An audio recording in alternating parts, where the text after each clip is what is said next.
Hello my dear students, welcome आप सभी का हुनर अकेडमी में। और आज हम टैली प्राइम लेवल 1 में सीखने जा रहे हैं जीएसटी। तो इसमें हम कंप्लीट कवर नहीं करेंगे, लेकिन इसमें हम इतना कवर कर लेंगे जिससे कि आप इजीली जो बेसिक एंट्रीज होती है जीएसटी की वो कर सकें, और जीएसटी का जो कॉन्सेप्ट है वो पूरा एक बेसिक फाउंडेशन आपका माइंडसेट क्रिएट हो सके इस टॉपिक को लेकर। तो स्टार्ट करते हैं। गुड्स एंड सर्विस टैक्स ही होता है हमारा जीएसटी। अब इस चैप्टर में हम क्या क्या सीखने वाले हैं, तो यहाँ पे हमारे 6 एजेंडा है, 6 स्टेप्स हैं। तो पहले जो स्टेप रहेगी इसमें हम इंट्रोडक्शन समझेंगे जीएसटी का, कि गुड्स एंड सर्विस टैक्स है क्या, इंडिया में कब से अप्लाई हुआ, कैसे क्या इसकी वर्किंग रहती है, सारी चीजें। उसके बाद हम देखेंगे कि जीएसटी को टैली के अंदर किसी कंपनी के अंदर किस तरीके से एक्टिवेट किया जाता है। सेकेंडली, ये हो गया हमारा। तीसरे स्टेप में हम सीखेंगे इंट्रास्टेट, मतलब अगर आप विद इन स्टेट कोई ट्रांजेक्शन करते हो तो वो हमारा इंट्रास्टेट ट्रांजेक्शन कहलाता है। तो इनवर्ड सप्लाई और आउटवर्ड सप्लाई की रिकॉर्डिंग विद जीएसटी कैसे करनी है, वो हमारा थर्ड स्टेप रहेगा। फोर्थ स्टेप में हम सीखेंगे goods and service tax invoice. जो जीएसटी इनवॉइस है उसको आप किस तरीके से प्रिपेयर कर सकते हैं, जब आप रिकॉर्डिंग करते हैं ट्रांजेक्शन का, उसका प्रिंट किस तरीके से निकाल सकते हैं, ये हमारा फोर्थ स्टेप रहेगा। फिफ्थ स्टेप में सीखेंगे हम कि जो इनपुट टैक्स क्रेडिट है उसको सेट ऑफ किस तरीके से करते हैं जीएसटी में, उसके बारे में। और सिक्स स्टेप जो हमारा रहेगा फाइनल इस जीएसटी चैप्टर का एजेंडा, उसमें रहेगा कि जो जीएसटी टैक्स है उसका पेमेंट किस तरीके से करते हैं, और जीएसटी रिपोर्ट्स जो हमारी होती हैं, जो रिटर्न्स होते हैं R1, GST R1, 3V, GST R9, ये किस तरीके से जनरेट किए जाते हैं टैली प्राइम में। ठीक है, आगे बढ़ते हैं। तो ये जो चैप्टर है हमारा, ये यहाँ पे 3 सेशन में डिवाइड रहेगा। पहले सेशन में हम जीएसटी की बेसिक्स समझेंगे, फिर टैली भी एक्टिवेट किस तरीके से करना है, उसके बाद रिकॉर्डिंग इंट्रा स्टेट इनवर्ड और आउटवर्ड सप्लाई, उसके बाद inter state supply second session में, इनवर्ड और आउटवर्ड, जीएसटी इनवॉइस को प्रिंट करना, आईटीसी को सेट ऑफ करना, साथ ही साथ टैक्स पेमेंट और जनरेट करना, GST R1, 3V, GST R9। तो जैसा कि हम जानते ही हैं कि इंडिया में फेडरल जो है गवर्नमेंट का स्ट्रक्चर है, जिसमें क्या होता है कि सेंटर और गवर्नमेंट, दो गवर्नमेंट होती है जो मिलकर सरकार चलाती है, और दोनों को पावर होता है टैक्स कलेक्शन करने का। ठीक है, तो इंडिया में जीएसटी 1 जुलाई 2017 से इंट्रोड्यूस किया गया।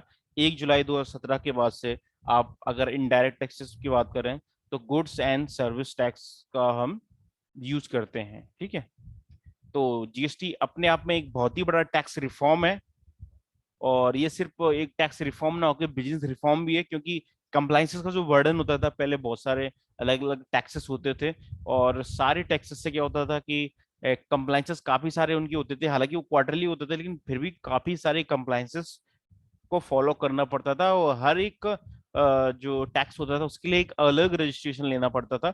जीएसटी के आने से ये प्रॉब्लम आपकी सॉल्व कर दी गई है।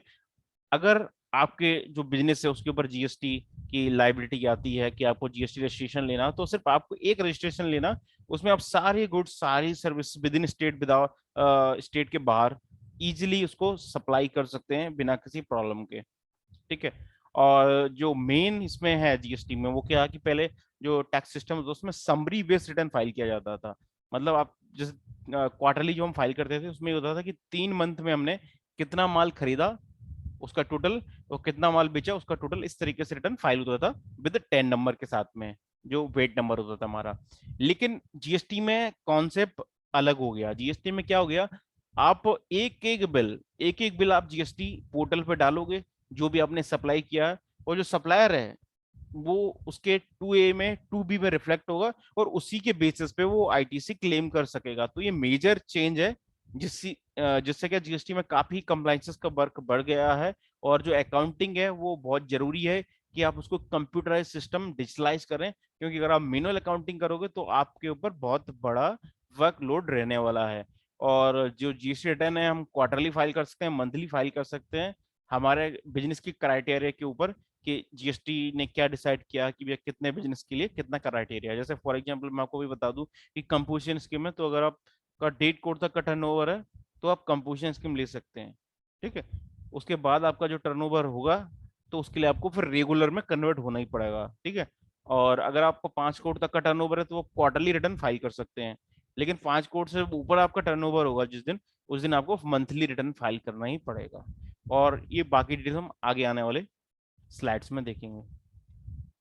वाई जीएसटी, भैया जीएसटी को लाने की जरूरत क्या थी? पहले जब 19 टैक्सेस थे हमारे पास लगभग, जो इनडायरेक्ट टैक्स होते हैं, तो टैक्स हम समझ लें दो टाइप के होते हैं बड़े लेवल से। पहला होता है हमारा इनकम टैक्स, जो डायरेक्ट टैक्स है। जो हम इनकम जनरेट होती है हमारी, गवर्नमेंट ने एक सीमा तय कर दी है जिसे कहते हैं हम थ्रेशोल्ड लिमिट, कि 2.5 लाख रुपए तक की एग्जाम्पशन लिमिट है, यहाँ तक आपका इनकम है तो आपको कोई रिटर्न फाइल करना कंपलसरी नहीं है और कोई आपको टैक्स देना नहीं पड़ेगा। लेकिन अगर आपकी इनकम 2.5 लाख से ज्यादा होती है तो आपको इनकम टैक्स रिटर्न फाइल करना पड़ेगा। और उसमें अलग अलग स्लैब बनाई गई हैं, 5%, 10%, 15%। तो जिस स्लैब रेट में आपकी इनकम आती है उसके हिसाब से आपको टैक्स पे करना पड़ेगा, और वो डायरेक्ट आप गवर्नमेंट को देते हैं। तो वो हमारा डायरेक्ट टैक्स हो गया। इनडायरेक्ट टैक्स में हम डायरेक्ट डायरेक्ट ना देते हुए मिडिल मैन यानी शॉपकीपर या शॉप वेंडर उसको देते हैं, वो हमारे बिहाफ पे गवर्नमेंट को जमा करता है उसको। ठीक है, तो इसीलिए जीएसटी हमारा इनडायरेक्ट टैक्स है, क्योंकि हम खुद जमा नहीं करते उसको। जैसे मैंने आपको उदाहरण के रूप में इनकम टैक्स बताया, इनकम टैक्स हम डायरेक्टली गवर्नमेंट को जमा करते हैं। जीएसटी में क्या होता है, हम जैसे कोई प्रोडक्ट परचेज करते हैं, हमने एक टीवी परचेज किया, तो टीवी हमने परचेज किया एक दुकानदार से, तो हम उस दुकानदार को उस टीवी की कीमत के साथ में जो उस पर टैक्स लगना था वो टैक्स भी उस दुकानदार को दे देते हैं। और दुकानदार क्या करता है कि अपना मुनाफा लेके, जो उसका प्रॉफिट रहता है, एक हर प्रोडक्ट को उसका प्रॉफिट लिया हुआ रहता है उसका शेयर, उस प्रॉफिट शेयर को लेके बाकी जो टैक्स का अमाउंट होता है वो गवर्नमेंट को उसको जमा कर देता था। तो हमारे भी पे उसने वो टैक्स जमा कर दिया, इसलिए इनडायरेक्ट टैक्स है। तो जो इनएफिशिएंसी थी पुराने टैक्स सिस्टम में, इनडायरेक्ट टैक्स सिस्टम में, उनको दूर करने के लिए जीएसटी लाया गया। तो जीएसटी से पहले क्या था कि मल्टीपल टैक्सेस थे इंडिया में, इनडायरेक्ट टैक्सेस, और मल्टीपल टैक्स रेट भी होते थे अलग अलग स्टेट के अलग अलग। तो ये भी एक बहुत बड़ा प्रॉब्लम था। उसके साथ क्या मल्टी पॉइंट ऑफ टैक्सेशन था, कि आप मैन्युफैक्चरिंग करोगे तो भी टैक्स लगेगा, ट्रेडिंग करोगे तो भी, सर्विस रेंडरिंग तो भी आप पे लगेगा। लेकिन अब क्या, मैन्युफैक्चरिंग पे एक्साइज जो हमारा लगता था वो नहीं है, एंटी टैक्स का भी हटा दिया गया। अब जीएसटी है, तो आप मैन्युफैक्चर करो, कोई टैक्स नहीं देना। जब आप गुड्स या सर्विस की सप्लाई करते हैं, सिर्फ तभी उसके ऊपर जीएसटी चार्ज किया जाएगा। ठीक है, तो ये कुछ कॉमन रीजन है जिसके लिए इंडिया में जीएसटी को इंट्रोड्यूस किया गया। और वन नेशन वन टैक्स कहा जाता है, जैसे इनकम टैक्स है, ऑल ओवर इंडिया के लिए एक ही लिमिट्स रहती हैं, उसी के अकॉर्डिंग रिटर्न आपको फाइल करने होते हैं। लेकिन जीएसटी से आने से पहले इनडायरेक्ट टैक्स में ऐसा नहीं था, लेकिन जीएसटी के आने के बाद यही हो गया कि ऑल ओवर इंडिया में सेम इनडायरेक्ट टैक्स और सेम उसके रूल्स, जो इजी हो गया वर्किंग करना बिजनेस के लिए, एक तरीके से हम समझ सकते हैं। अब जो जीएसटी है उसकी कुछ हम विशेषताएं समझ लेते हैं यहाँ पे, कि क्या क्या बेनिफिट्स हैं। सबसे पहले जो नॉर्मल बिजनेस पर्सन को बेनिफिट है इससे, क्या सिंपल टैक्स स्ट्रक्चर है। इनडायरेक्ट टैक्स में जो अलग अलग बहुत सारे टैक्स लगते हैं सबको हटा के एक टैक्स कर दिया, जिसका नाम दे दिया गया GST, goods and service tax.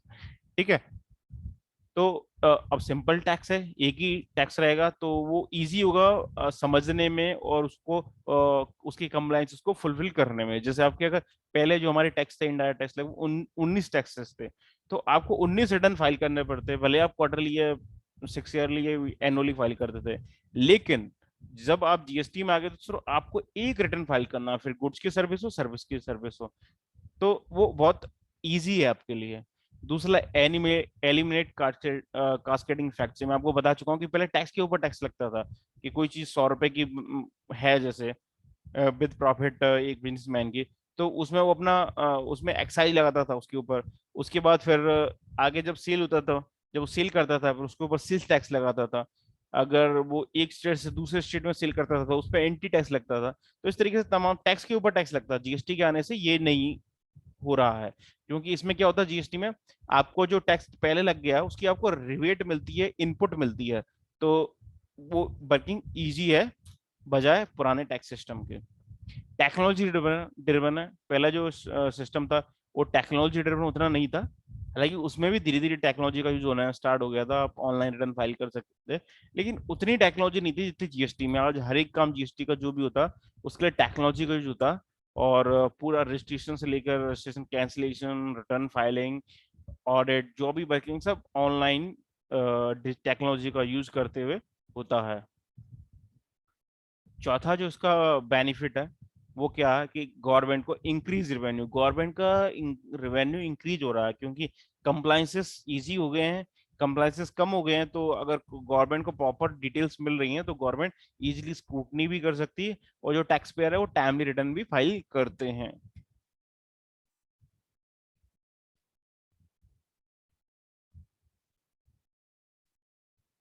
तो यहाँ पे हम देख सकते हैं, एक हमें ट्रांजेक्शन बताया गया जीएसटी, जो टैक्स स्ट्रक्चर है वो किस तरीके से वर्क करता है।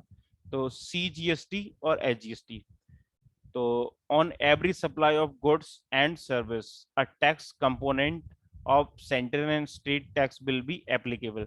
अगर आप विद इन स्टेट में कोई गुड्स का सेल या परचेज करते हैं, वो सेल गुड्स हो सकता है या सर्विस हो सकता है, तो वो हमारा इंट्रा इंट्रा स्टेट ट्रांजेक्शन कहलाएगा।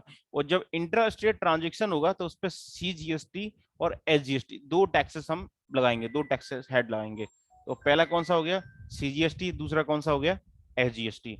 और अगर यूनियन टेरिटरी की बात करें तो वहाँ यूटी एसजीएसटी जगह, क्योंकि वो केंद्र शासित प्रदेश है यूनियन टेरिटरी, तो उसको हम यूटी जीएसटी बोलेंगे। ठीक है।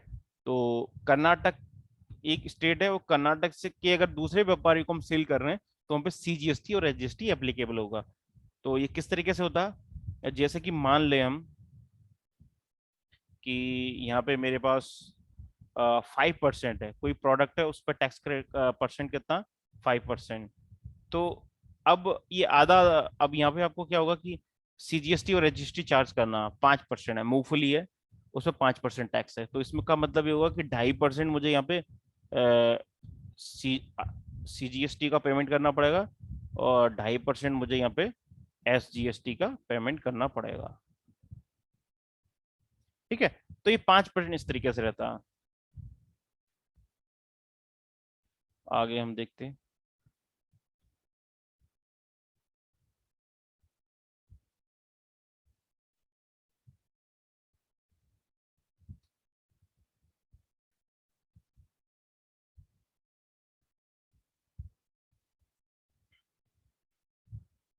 अब देखो ये इंटरस्टेट ट्रांजेक्शन हो रहा है यहाँ पे, अगर कोई गुड्स का हम सप्लाई या सर्विस को हम किसी दूसरे स्टेट में उसको सप्लाई करते हैं, सेल करते हैं, तो उस पे हमें इंटीग्रेटेड टैक्स लगेगा जिसको हम बोलते हैं आईजीएसटी। तो आप देख सकते हैं यहाँ पे आकाश इलेक्ट्रॉनिक्स है, वो है तमिलनाडु की, और वो गुड सेल कर रही है, सॉरी आकाश है कर्नाटक की, वो गुड सेल कर रही है तमिलनाडु। तो नेशनल ट्रेडिंग लिमिटेड को गुड्स पहुंचा तमिलनाडु। तो ये एक स्टेट की बॉर्डर क्रॉस हो रहा है, वो जब स्टेट का बॉर्डर क्रॉस होता है तो हम कौन सा टैक्स यहाँ पे चार्ज करेंगे, हम चार्ज करेंगे यहाँ पे आईजीएसटी। तो जब इंटर स्टेट ट्रांजेक्शन होगा तब हम चार्ज करेंगे आईजीएसटी, और जब इंट्रा स्टेट ट्रांजेक्शन होगा यानी विद इन स्टेट, तब हम चार्ज करेंगे सीजीएसटी एचजीएसटी। तो 5% मूंगफली, एक ग्राउंडनट का हमने एग्जांपल लिया था, वहां अगर 5% कर्नाटक में है तो उसका ढाई ढाई हो रहा था सीजीएसटी और एचजीएसटी में। वो अगर कर्नाटक से तमिलनाडु, क्योंकि स्टेट चेंज हो रहा है, एमपी की बात करें हम एमपी में, और एमपी से हम गुड्स अगर झांसी में सील करते हैं तो झांसी उत्तर प्रदेश में है, तो स्टेट चेंज हो गया तो आईजीएसटी उस ट्रांजेक्शन के ऊपर लगेगा। और एमपी में हम जैसे शिवपुरी में है, और शिवपुरी से हम कोई गुड्स अगर ग्वालियर में सील करते हैं, इंदौर में सील करते हैं, तो उस ट्रांजेक्शन में सीजीएसटी और एचजीएसटी चार्ज किया जाएगा। ठीक है। तो ये आपका क्लियर हो गया होगा कब हमें चार्ज किस तरीके से करना है। और अगर 5% था तो हम यहाँ पे करेंगे टोटल आईजीएसटी 5%, और जब सीजीएसटी एचजीएसटी की बात करेंगे तो उसमें हाफ हाफ हो जाएगा। ठीक है। तो ये हमने समझ लिया सीजीएसटी को और आईजीएसटी को। नेक्स्ट हम देख रहे हैं कि डिटर्मिनेशन ऑफ जो टैक्स है, और टैक्स लगता किस तरीके से है, पुराने सिस्टम में क्या लगता था और नए सिस्टम में किस तरीके से लगता है, तो इसको हम समझेंगे। यहाँ पे आप देख सकते हैं ये पीपीटी के माध्यम से। ठीक है। तो यहाँ पे ओरिजिन बेस्ड टैक्स, ठीक है। तो जिस पहले क्या होता था इंडायरेक्ट टैक्स में, कि जिस रीजन का कोई टैक्स पेयर है, कोई डीलर है, वो गुड्स को सेल करता था, तो उसी स्टेट को टैक्स मिलता था। जैसे उदाहरण के रूप में रवि ट्रेडिंग कंपनी है, वो शिवा ट्रेडिंग तमिलनाडु को गुड सेल कर रही है, और रवि ट्रेडिंग कर्नाटक की है। तो जो इस ट्रांजेक्शन पर जो टैक्स मिलेगा, क्योंकि ओरिजिन बेस्ड टैक्स है, तो ये टैक्स मिलता था रवि ट्रेडिंग को, और रवि ट्रेडिंग इसको जमा कर देता था कर्नाटक गवर्नमेंट को। तो ये कर्नाटक गवर्नमेंट को ये टैक्स मिल जाता था। पहले क्या था, जिस स्टेट का वेंडर या सेलर गुड्स को सेल करता था, सप्लाई करता था, उस स्टेट को उस गुड्स या सर्विस का टैक्स मिलता था। तो ये था origin based tax system. Next है हमारा डेस्टिनेशन बेस्ड टैक्स सिस्टम। तो जीएसटी में क्या, ये डेस्टिनेशन बेस्ड टैक्स सिस्टम, इसमें क्या कि गुड्स रवि ट्रेडिंग सप्लाई कर रहा कर्नाटक का, शिवा ट्रेडिंग तमिलनाडु को, तो इंटर स्टेट ट्रांजेक्शन है। तो यहाँ पे क्या, जिस स्टेट का कंज्यूमर उस प्रोडक्ट को कंज्यूम करेगा, उस स्टेट को उस गुड्स एंड सर्विस टैक्स का रिवेट बोला जाए या फिर जो टैक्स अमाउंट बोला जाए, वो उसको पास ऑन होगा। तो यहाँ पे रवि ट्रेडिंग टैक्स जरूर कलेक्ट कर रहा है, लेकिन ये जाएगा कहाँ, ये जाएगा तमिलनाडु को। क्यों जाएगा, क्योंकि ये डेस्टिनेशन बेस्ड टैक्स है। तो जीएसटी का एक मेजर डिफरेंस हमारा ये हो गया। तो इस तरीके से ओरिजिन बेस्ड टैक्स में क्या डिफरेंस होता है और डेस्टिनेशन बेस्ड टैक्स में क्या डिफरेंस होता है, ये हमने यहाँ पे समझा। नेक्स्ट स्लाइड की तरफ बढ़ते हैं।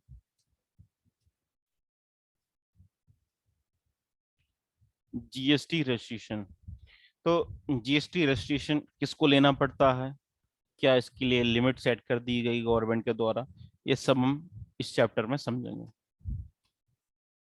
तो जीएसटी होता है goods and service tax.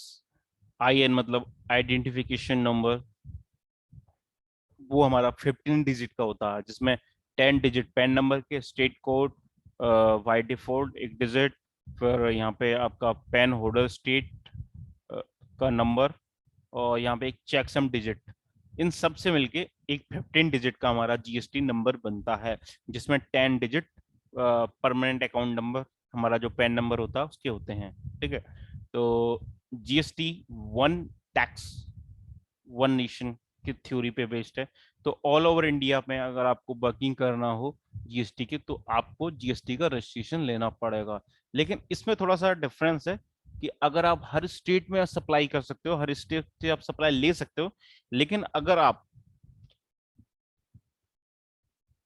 MP में हैं, ऐसे बिजनेसमैन है जिसका बिजनेस एमपी में है, और अगर आप यूपी में कोई गुड्स सेल करना चाहो तो इजीली आप कर सकते हो। लेकिन आप चाहो कि मैं यूपी में जाके कोई बिजनेस करूं, तो आपका एमपी वाले नंबर से काम नहीं चलेगा, आपको यूपी में एक नया जीएसटी नंबर लेना पड़ेगा। ठीक है।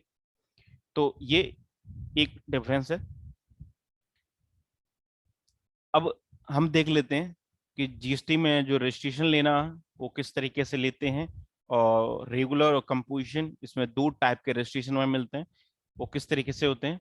और जो रेगुलर रजिस्टर्ड डीलर होता है जीएसटी का, उसी को इनपुट टैक्स क्लेम का बेनिफिट मिलता है, वही इनपुट टैक्स का क्रेडिट ले सकता है, जिससे कि जो कास्केडिंग इफेक्ट है जीएसटी का वो नहीं होता, जो कि बाकी टैक्स सिस्टम में होता था। क्योंकि एक्साइज आपने लग गया, अब उसके ऊपर एक और टैक्स लगेगा, तो आपको जो पुराना टैक्स था उसकी तो कोई रिबेट मिली नहीं, प्लस उसका वैल्यू और ऐड हो गया। लेकिन जीएसटी में ऐसा नहीं है। जीएसटी में अगर आप कोई गुड्स परचेज करते हैं रजिस्टर्ड टैक्स पेयर से, और फिर उसको आगे आप भी रजिस्टर्ड टैक्स पेयर हो, आगे कस्टमर को सेल करते हो, तो आपको इनपुट जीएसटी का मिलेगा। बस शर्त है आप जीएसटी के रेगुलर रजिस्टर्ड पर्सन होने चाहिए। अब कुछ केसेस ऐसे हैं जिनके लिए रजिस्ट्रेशन मैंडेटरी है, कि विदाउट रजिस्ट्रेशन के आप बिजनेस कर ही नहीं सकते। तो वो कौन कौन से हैं, तो अगर आप टैक्स डिडक्शन जो कि जीएसटी का है उसके लिए रिस्पॉन्सिबल है, तो आपको जीएसटी नंबर लेना ही पड़ेगा। अगर आप एनआरआई हैं या फिर नॉन रेजिडेंस कोई कंपनी है, तो भी आपको जीएसटी नंबर लेना मैंडेटरी है। विदाउट उसके आप जीएसटी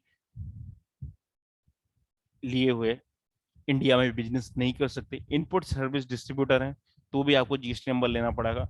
अगर आपके बिजनेस के ऊपर रिवर्स चार्ज की लायबिलिटी आती है, मतलब आप जो बिजनेस करते हैं उसमें रिवर्स चार्ज का आपको पेमेंट करना पड़ता हो, तो उसके लिए भी आपको जीएसटी नंबर लेना मैंडेटरी है। ई कॉमर्स ऑपरेटर हैं आप, तो भी आपको जीएसटी नंबर लेना हो।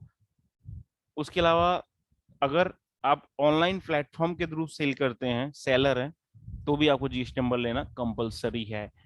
और supplying agent supplying goods on the behalf of taxable person, अगर आप कोई एजेंट है और टैक्स से ऐसा गुड्स का सप्लाई करते हैं जिस पे टैक्स है, मेन जो बिजनेसमैन है उसके बिहाफ पे, तो भी आपको जीएसटी नंबर लेना कंपलसरी है। और अगर online information and database access की आप जो सर्विस प्रोवाइड करते हैं फ्रॉम आउटसाइड इंडिया में, तो आपको जीएसटी नंबर इंडिया में लेना मैंडेटरी है, विदाउट उसके आप नहीं कर सकते। A taxable person carrying on inter state supply, तो अगर आप ऐसा गुड्स या सर्विस परचेज सील करते हैं अदर स्टेट से, तो आपको जीएसटी नंबर लेना कंपलसरी है। मतलब हम दूसरे स्टेट से विदाउट रजिस्ट्रेशन का टैक्सेबल गुड्स परचेज तो कर सकते हैं, लेकिन सेल नहीं कर सकते। अगर हम चाहते हैं कि हम दूसरे स्टेट में गुड्स सेल करें, तो हमें जीएसटी नंबर लेना उसके लिए कंपलसरी है। अब जीएसटी में हमारे एक तो रेगुलर डीलर रजिस्ट्रेशन होता है, एक कंपोजिशन डीलर रजिस्ट्रेशन होता है। दोनों में क्या डिफरेंस है वो हम डिस्कस करते हैं इस चैप्टर में। तो जीएसटी रजिस्ट्रेशन में हमारे पास दो तरीके के रजिस्ट्रेशन होते हैं, एक होता है रेगुलर डीलर रजिस्ट्रेशन, दूसरा होता है कंपोजिशन डीलर रजिस्ट्रेशन। तो रेगुलर में क्या होता है कि रेगुलर जो डीलर है, ठीक है, उसका अगर जो एग्रीगेट टर्नओवर है, तो उसके बिहाफ पे उसको रेगुलर जो जीएसटी नंबर है वो मिलता है, जिसकी एक थ्रेशोल्ड लिमिट होती है। अगर उसको क्रॉस करता तो उसको जीएसटी नंबर लेना कंपलसरी है, अदरवाइज विदाउट जीएसटी नंबर के भी वो अपना बिजनेस कर सकते हैं। अब ये लिमिट क्या है वो आने वाली स्लाइड्स में हम देखेंगे। तो एग्रीगेट टर्नओवर जो होता है वो क्या होता है, तो उसमें टैक्सेबल, एग्जम्प्टेड और एक्सपोर्ट सप्लाईज सब मिलके जो वैल्यू होता है वो हमारा एग्रीगेट टर्नओवर कहलाता है। एग्रीगेट टर्नओवर या आप उसको एग्रीगेट सेल बोल सकते हो, सेल्स टर्नओवर। तो ये होता है हमारा रेगुलर टैक्स पेयर। जो रेगुलर टैक्स पेयर होता है उसको इनपुट टैक्स क्रेडिट का बेनिफिट मिलता है, जो कि हम जानते हैं। बात करते हैं कंपोजिशन टैक्स पेयर की, तो कंपोजिशन टैक्स पेयर के लिए बहुत ही सिंपल जीएसटी मैकेनिज्म बनाया गया है, जिससे कि स्मॉल जो टैक्स पेयर है उनको हेल्प हो सके। क्योंकि रेगुलर टैक्स पेयर को मंथली रिटर्न फाइल करना, वो क्वार्टरली फाइल कर सकता है कुछ कंडीशंस पे, अगर उसका 5 करोड़ तक का टर्नओवर है तब। लेकिन उस केस में भी उसको जो टैक्स होता है वो मंथली पे करना पड़ता है, उसको पूरा हिसाब किताब रखना पड़ता है जो कि उसने इनपुट क्लेम किया है उसका। लेकिन बात कर रहे हैं जो कंपोजिशन टैक्स पेयर है, उसके लिए बहुत सिंपल है। उसको इनपुट टैक्स का कोई बेनिफिट मिलता नहीं, जो भी वो सेल करता है। तो जो रेगुलर होता है उसको आईटीसी मिलता है और वो प्रॉफिट पे अपना जो प्रॉफिट होता है उस पर टैक्स पेमेंट करता है जीएसटी का। जो कंपोजिशन टैक्स पेयर है वो सेल पे प्रॉफिट का नहीं, वो टोटल टर्नओवर का टैक्स पे करता है। नॉर्मल रेट, रोअल रेट, जो सबसे कम रेट होती है, लोअर रेट 1%, वो उस टैक्स रेट से टैक्स पेमेंट करता है। लेकिन इसमें प्रॉफिट का नहीं, इसमें सेल का पे करना पड़ता है। वो जो रेगुलर है वो प्रॉफिट का पे करता है। उसने अगर कोई चीज 9,000 रुपए की खरीदी है और 10,000 रुपए में बेचा, तो उसको मात्र 1,000 रुपए का टैक्स पे करना है। जो भी उस गुड्स पर टैक्स रेट हो सकता है, 18 हो तो 18, 5 है तो 5। और बात करें कंपोजिशन की, तो उसको पूरे 1,000 पे 1% जमा ना करते हुए, उसको पूरा जो 9,000 था प्लस 1,000 प्रॉफिट ले रहा है, तो 10,000 पे उसको 1% जमा करना। तो दोनों में बेसिक ये डिफरेंस है। ये जो रिटेलर्स होते हैं उनके लिए बेनिफिशियल है कंपोजिशन स्कीम। कई लोग पूछते हैं सर कि कौन सा किसको नंबर लेना चाहिए। तो अगर आप बी टू बी का बिजनेस करते हैं तो आपको कंपलसरी है और जरूरी है आप रेगुलर डीलर रजिस्ट्रेशन लें। अगर आप डायरेक्ट कंज्यूमर को सेल करते हैं, रिटेलर है, आप केमिस्ट हैं, शॉप, आपका स्टेशनरी का शॉप है, किराना का शॉप है, तो इस तरीके के बिजनेस में जहां आपको direct B to B transaction की रिक्वायरमेंट ही नहीं है, बी टू सी आपका ट्रांजेक्शन होता है, उस केस में आप कंपोजिशन स्कीम ले सकते हैं और जो कंप्लायंस का बर्डन है उससे आप बच सकते हैं। लेकिन इसके लिए भी एक थ्रेशोल्ड लिमिट है, वो क्या है वो हम देखते हैं। ये देख लीजिए आप। तो यहाँ पे हमारी थ्रेशोल्ड लिमिट जो रजिस्ट्रेशन की है एक बनाई गई स्पेशल कैटेगरी जिसमें अरुणाचल प्रदेश, आसाम और बाकी जो स्टेट आपको दिख रहे हैं ये सब स्टेट है। तो ये स्टेट हो गए हमारे स्पेशल कैटेगरी। जब भी स्पेशल कैटेगरी की बात होगी तो आपको ध्यान रखना कि अरुणाचल, आसाम, मणिपुर, मेघालय, मिजोरम, नागालैंड, सिक्किम, त्रिपुरा, हिमाचल प्रदेश और उत्तराखंड, ये स्टेट हमारे स्पेशल कैटेगरी के स्टेट है। अगर इन स्टेट में आप कोई गुड्स का परचेज या सेल करते हैं और आपका जो एनुअल टर्नओवर है सेल का वो 20 लाख से ज्यादा हो जाता है, एक्सीड कर जाता, तो आपको जीएसटी नंबर लेना मैंडेटरी है। और ये जो स्टेट है स्पेशल कैटेगरी के, इनको छोड़ के रेस्ट ऑफ इंडिया जो बाकी स्टेट बचते हैं उनके लिए गुड्स जो आप सेल करोगे तो उस पर 40 लाख की लिमिट है कि 40 लाख तक का गुड्स आप सेल करते हैं एक ईयर में। वो ये लिमिट मंथली नहीं है, ये लिमिट ईयरली है, ईयर की बात हो रही है यहाँ पे। तो अगर एक साल में आप 40 लाख से कम का माल बेचते हैं तो आपको जीएसटी नंबर लेना का जरूरत नहीं है। लेकिन अगर आपका टर्नओवर 40 लाख से ऊपर जाता है तो आपको जीएसटी नंबर लेना पड़ेगा, स्पेशल स्टेट को छोड़ के। और जो स्पेशल कैटेगरी स्टेट्स में आते हैं उनके लिए ये लिमिट 20 लाख रुपए है।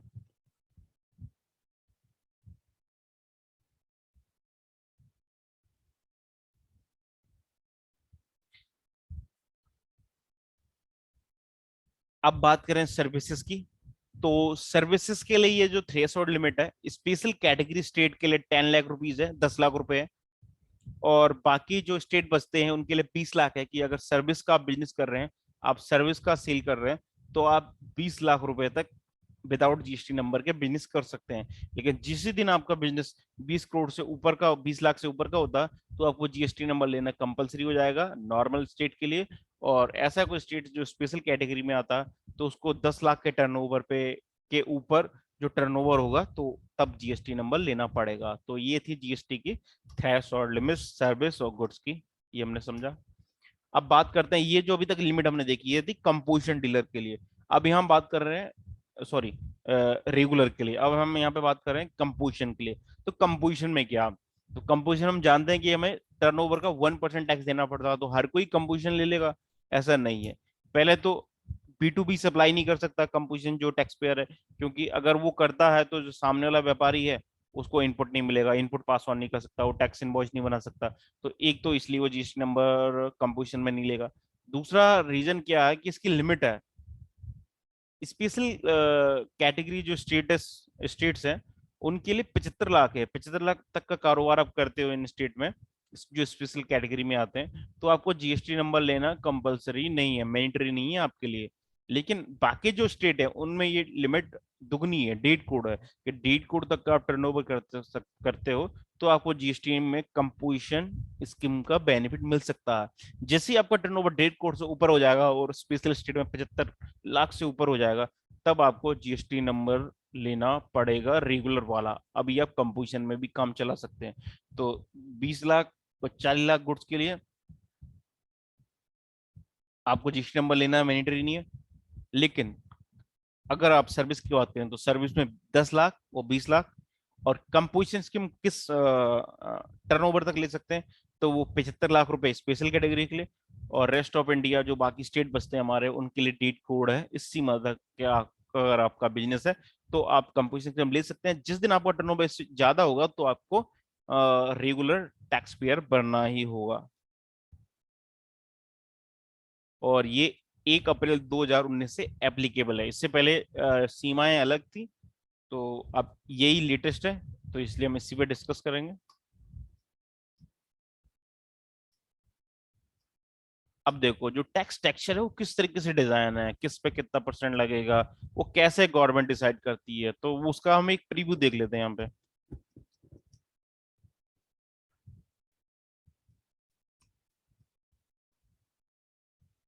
तो देखिए अगर जीरो रेटेड जो एसेंशियल आइटम्स होते हैं हमारे फूड इंक्लूडिंग फूड से रिलेटेड, तो उन पे 0% टैक्स रेट है। जैसे नॉर्मल जो विदाउट ब्रांडेड राइस आता है, मैदा, आटा, बेसन, इन पे, दाल, चावल, इन पे जीएसटी नहीं है। आप दूध ले लीजिए, अंडा, उसके अलावा पनीर, इन पे टैक्स नहीं है। ठीक है, 0% टैक्स रेट है। लेकिन अगर आप थोड़ा मेरिट जो रेट है उसमें 5% है। तो इसमें क्या, काजू बादाम मूंगफली पे हमारा 5% है। ठीक है। तो ये एसेंशियल के थोड़ा ऊपर की जो वस्तुएं आती हैं, कमोडिटी आती हैं, उन पे 5% है। और एफएमसीजी की बात करें तो इसमें स्टैंडर्ड रेट जो है वो 12% और 18% है। Pasta 18%, Maggi 12%। ठीक है। जो क्रीम्स आते हैं, फेशियल्स आते हैं, उन पे 18%। बात करें लोहे की तो उस पर 18% है। इलेक्ट्रॉनिक जितने भी प्रोडक्ट होते हैं तो लगभग सब में 18% है। मोबाइल है उस पर 18% है। तो एफएमसीजी इलेक्ट्रॉनिक्स इन पे 18% है। और कुछ डीमेरिट्स में आती हैं तो इसमें लग्जरी कार, तम्बाकू और जो ड्रिंक्स होती हैं, एनर्जी ड्रिंक वगैरह, उस पर 28% टैक्स है। ठीक है। तो गवर्नमेंट पे 28% टैक्स लगती है। और तम्बाकू ऐसी जो प्रोडक्ट जो की गवर्नमेंट चाहती है इसका आदमी यूज कम करे तो उन पे एडिशनल सेस हो लगता है, जो 1% से लेकर 25% तक हो जाता है। ठीक है। उसके बाद आर्टिकल्स जो ये नॉर्मल रेट है उसके बाहर हैं, तो वो है हमारा गोल्ड, सिल्वर। तो गोल्ड और सिल्वर पे ज्वेलरी जो है उस पर 3% है। गोल्ड और सिल्वर पे भी 3%, उसकी ज्वेलरी उस पर भी 3% है। और जो सेमी प्रीशियस स्टोन होते हैं, जो कीमती पत्थर होते हैं, उन पे 0.25% जीएसटी है। तो ये जीएसटी का रेट स्ट्रक्चर किस तरीके से है, वो हमने थोड़ा एक बेसिक अंडरस्टैंडिंग डेवलप की होगी कि जो बहुत ही ज्यादा एसेंशियल एसेंशियल है हमारे लिए, उन पे कम है या है ही नहीं। और जो स्टैंडर्डाइज चीज है उस पे जीएसटी है अलग अलग टैक्स रेट के साथ में। अब देखो slab wise GST rate structure किस तरीके से वो हम देख लेते हैं। फुटवेयर की हम यहाँ पे बात कर रहे हैं। तो अगर कोई फुटवेयर प्रोडक्ट है, अगर वो उस सेलिंग जो उसकी प्राइस हो वो 1,000 रुपए से लेस है, तब उस कंडीशन में उसके ऊपर 5% जीएसटी पे करना होगा। लेकिन अगर फुटवेयर जो है वो 1,000 से ऊपर उसकी सेल प्राइस है, तो उस पर 18% जीएसटी चार्ज किया जाएगा। बात करते हैं होटल एकोमोडेशन की। तो अगर 1,000 रुपये जो रूम टैरिफ है उसका वैल्यू जो है वो 1,000 रुपये से कम है तो 0% है। 1,000 रुपये से 7,500 रुपये के बीच है तो 12% है। और 7,500 के ऊपर है तो उस पर 18% जीएसटी आपको पे करना पड़ेगा। अब बात करते हैं रिटेल की, रेडीमेड क्लॉथ की। तो अगर सेलिंग प्राइस 1,000 तक है, लेस देन है, तो 5%।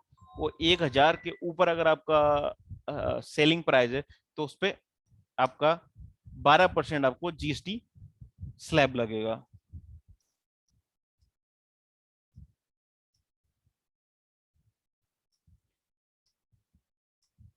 ठीक है। तो यहाँ पे हमने देखा कि किस तरीके से जीएसटी का टैक्स स्ट्रक्चर के बाद जीएसटी का जो स्लैब स्ट्रक्चर है रेट का वो किस तरीके से है।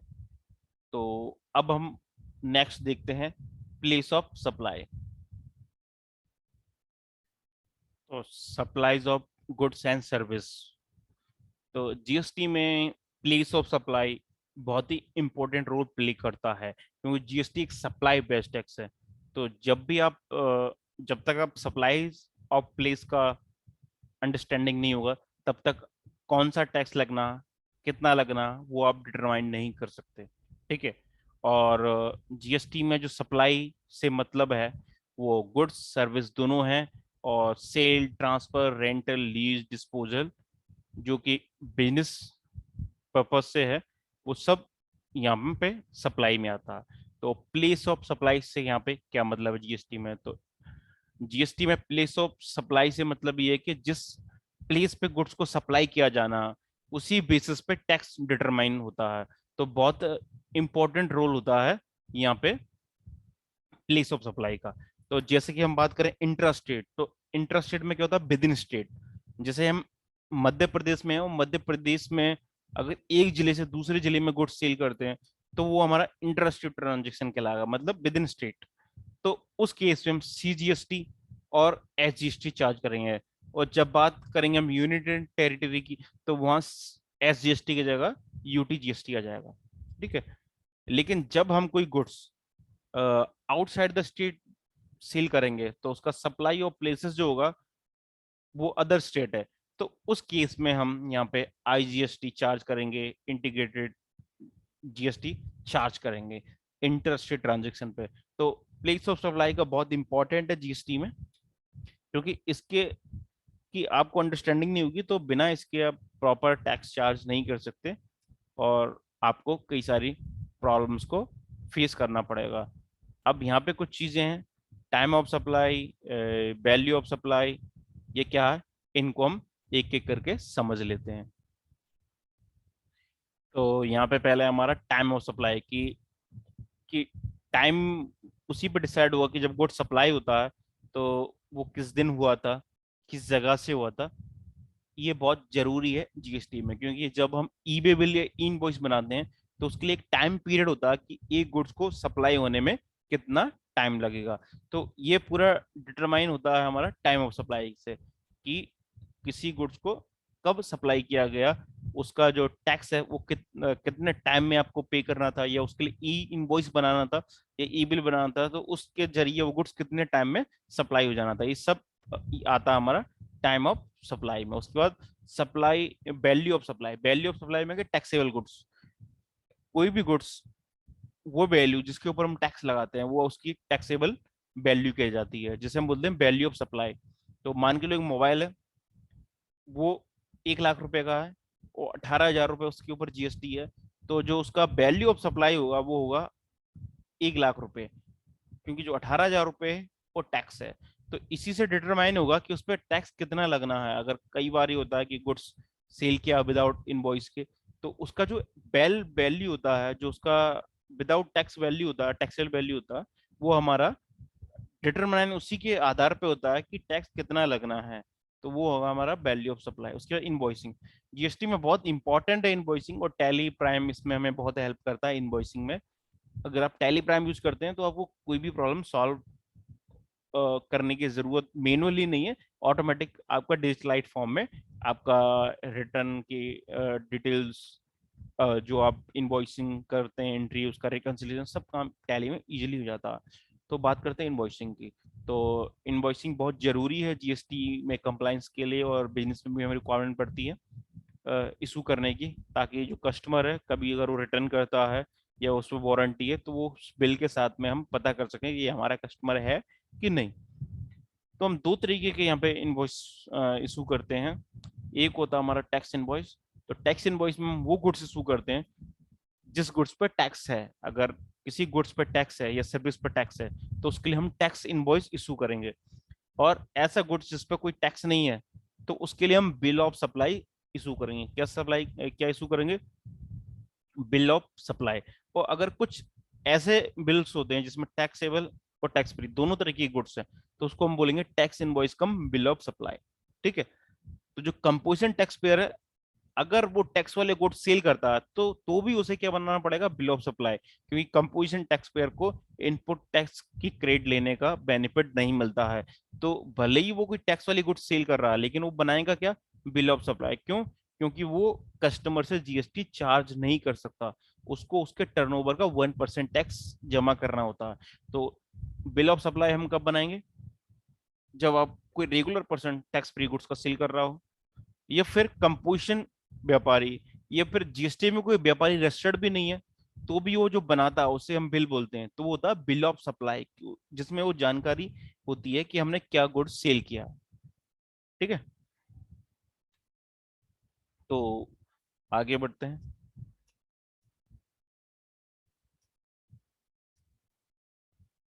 ठीक है। तो इस तरीके से आपको टैक्स इनवॉइस का अपना फॉर्मेट दिखता है। ठीक है। जिसमें कि पूरी डिटेल होती है कि हम क्या गुड सेल कर रहे हैं, उसका एचएसएन कोड क्या, उसकी क्वांटिटी कितनी है, अमाउंट कितना, उस पर टैक्स कितना चार्ज किया हुआ, ये सारा इंक्लूड रहेगा जो हमारा इनवॉइस रहेगा उसके अंदर।